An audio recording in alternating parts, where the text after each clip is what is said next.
আপনি একটু হেসে হেসে কথা বলবেন, আপনাকে কেউ দামও দিবে না, সম্মানও করবে না, ভয়ও পাবে না। একটু মুড নিয়ে কথা বলবেন, আপনার পাশেও কেউ আসবে না, পিছন থেকে বদনাম করবে, কেউ চেহারা দেখলেও ভয় লাগে।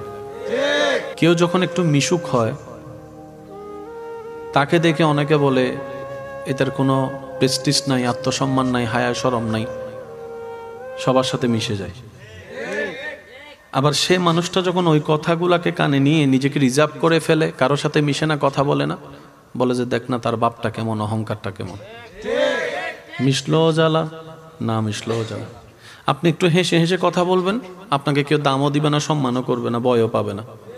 একটু মুড নিয়ে কথা বলবেন, আপনার পাশেও কেউ আসবে না, পিছন থেকে বদনাম করবে, কেউ চেহারা দেখলেও ভয় লাগে। আপনি খাইলেও জ্বালা, না খাইলেও জ্বালা, হাঁটলেও জ্বালা, বসলেও জ্বালা, ঘুমাইলেও জ্বালা, না ঘুমাইলেও জ্বালা। বেশি মিশলেও জ্বালা, কম মিশলেও জ্বালা, কথা বললেও জ্বালা, কথা না বললেও জ্বালা। কারণ এটা দুনিয়া, এটা জান্নাত নয়। এখানে এগুলা যতদিন বেঁচে থাকবেন এগুলা থাকবে। তাই বুদ্ধিমানরা মানুষকে খুশি করতে না চেয়ে মানুষের স্রষ্টাকে খুশি করার পিছনে লেগে যায়। সুবহানাল্লাহ। কারণ স্রষ্টা যখন কোনো বান্দার উপর রাজি হয়ে যায়, ওই স্রষ্টার সমস্ত সৃষ্টি ওই সৃষ্টির বান্দাটাকে মহাব্বত করতে শুরু করে, ওই বান্দাকে মহাব্বত করতে শুরু করে, যে রবের সন্তুষ্টি হাসিলের পক্ষে লেগে যায়। বলেন না সুবহানাল্লাহ। আল্লাহ তাআলা আমাদের সবাইকে সেই নিয়ামত নেওয়ার তৌফিক দান করুন। আমিন। এবার আমি কিছু কথা বলবো, আপনারা শুধু বুঝে বুঝে আমাকে উত্তর দিবেন। আল্লাহর ভালোবাসা আমাদের দরকার আছে কি নেই? আছে। রবের ভালোবাসা ছাড়া বান্দার জন্য, নবীর ভালোবাসা ছাড়া উম্মতের জন্য প্রাণহীন একটা পুতুল মাত্র আমরা।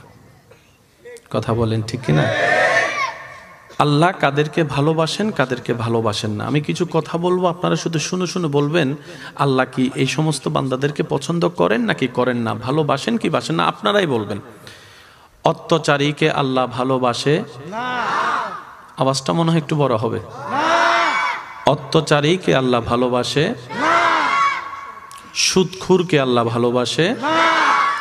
ঘুষখোরকে আল্লাহ ভালোবাসে না। বেয়াদবকে আল্লাহ ভালোবাসে না। ঝগড়াটিকে আল্লাহ ভালোবাসে না।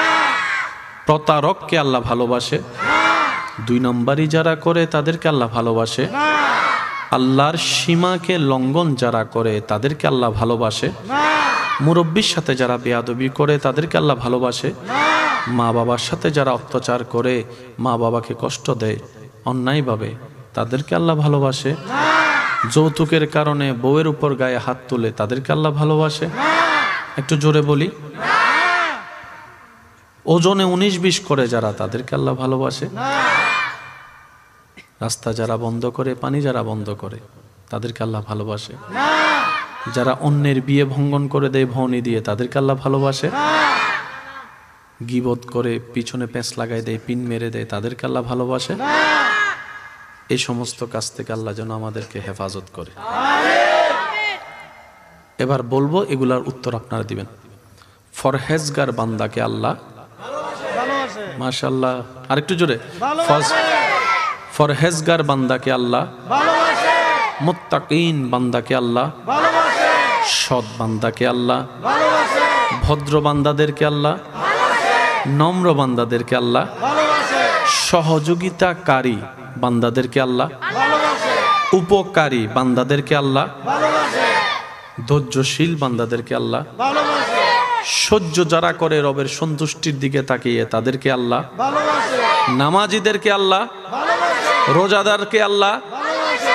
মা বাবাকে খুশি করে চলে এমন সন্তানকে আল্লাহ ভালোবাসে।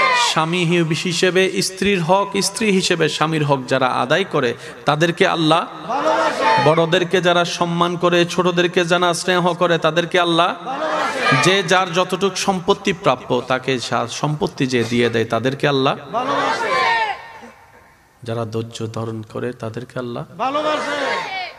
একবার বলি সুবহানাল্লাহ। আল্লাহ আমাদেরকে যে হায়াতটা দিয়েছেন, এই হায়াতের মেইন অর্থটা কি? এক কথায় বুঝি, পরকালীন সুন্দর জীবন পাওয়ার জন্য আল্লাহ আমাদেরকে একটা সুযোগ দিয়েছেন। আর একটু মহাব্বতে সুবহানাল্লাহ বলা যাবে। পরকালীন জীবনকে সুন্দর করার জন্য আল্লাহ তাআলা আমাদেরকে যে সুযোগটা দিয়েছেন, এটার নামে হায়াত, এটার নামে জীবন। আল্লাহ কিন্তু একবারও বলে নাই খাওয়া দাওয়া বন্ধ কর, আমাকে খুশি করতে লেগে যা, একবারও বলে নাই। ব্যবসা করতে পারবি না, চাকরি করতে পারবি না, আল্লাহ একবারও বলে নাই। আল্লাহ এটা পর্যন্ত বলে নাই ঘর থেকে বের হয়ে রাস্তায় যেতে পারবি না, বন্ধু বান্ধবের সাথে দেখা করতে পারবি না, কথা বলতে পারবি না, শুধু আমাকে নিয়ে থাকবি, আল্লাহ একটাবারও বলে নাই।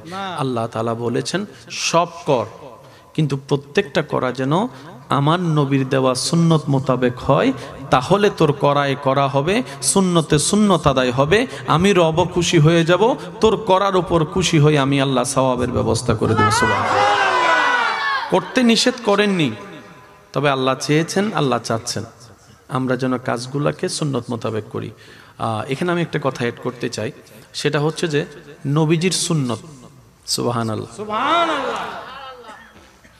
বিজ্ঞানের যতগুলো আবিষ্কার আছে আপনি একটু দেখলে দেখবেন বিজ্ঞান অনেক কিছুই আবিষ্কার করেছে যে একই তত্ত্ব 1450 বছর আগে আল্লাহ তাআলা নবীর মাধ্যমে জানিয়ে দিয়েছেন। যে পানি খাওয়ার যে নিয়মটা বর্তমান ডাক্তাররা বারবার বলছে, একই পদ্ধতি আমাদের নবী আগে থেকেই জানিয়ে দিয়েছে। নবীজির প্রত্যেকটা সুন্নত নিয়ে যদি আপনি ঠান্ডা মাথায় একটু গবেষণা করে দেখবেন, দেখলে দেখবেন আপনি সেখানে রাষ্ট্রবিজ্ঞানও পাবেন, সমাজ বিজ্ঞানও পাবেন, অর্থনীতিও পাবেন, আপনি সেখানে চিকিৎসা বিজ্ঞানও পাবেন। প্রত্যেকটা সেক্টরে আল্লাহ নবীকে দিয়ে কাজ করিয়ে দিয়েছেন। বলেন সুবহান। আল্লাহ আমাদেরকে নবীজির সুন্নত মেনে চলার তৌফিক দান করুন। আমিন। সৃষ্টি জগতে আল্লাহ তাআলা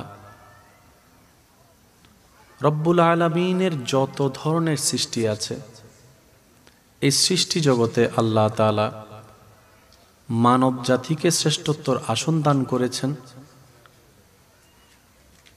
আল্লাহ তাআলা সৃষ্টি জগতের মধ্যে সবচেয়ে দামি আপনার আমার নবী রাহমাতুল লিল আলামিনকে বানিয়েছেন।